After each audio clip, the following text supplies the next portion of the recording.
अनेक दिन है प्राय गोटे वर्ष मेडिकल रही भल ही पुणी सिने जगत को आसी से पुणी तांको काम आरंभ करदे।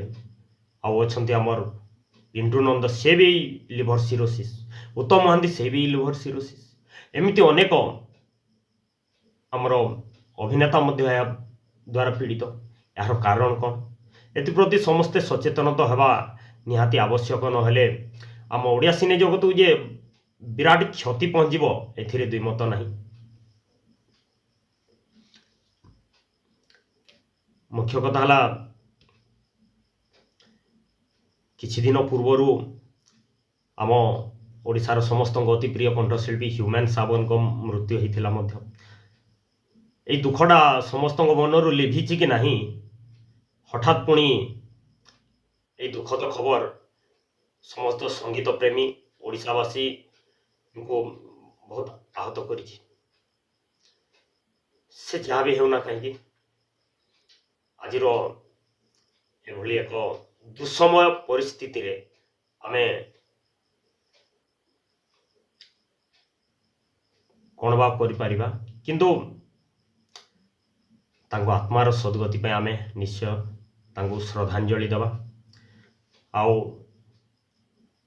आमर जेते अछंती संगीतकार गीतिकार नूतन पीढ़ी आसुचंती सेमानकु अनुरोध माने केमिति आमर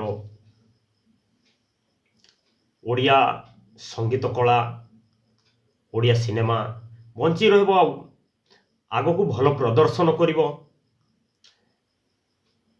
सेतिपाई समस्ते चेष्टित रहिबा दरकार भी। आउ आम ओडिया सिने जगत उपरे मु कहबी जेमिति गोटे कला बादल घोड़े आसी याकू केमिति दूर करा जिवो। एभली जने जने लिजेंडरी सिंगर एक्टर डायरेक्टर एभली जदि जने पर जने चली जिबे ताले आउ रहिबो कोन नुआ पत्र तो कौन किंतु आमर जो मूल रही सेटा भी निहाती रहिबा दरकार नहले आगामी पीढ़ी रे माने जने जने भल कलाकार बाहर बा केमिति। मुझे कहबी बहुत दुखर कथा तांकर शेष समय मेडिकल रे कटिजी आउ एथिपाई तांकर परिवार लोक मध्य बहुत दुखित।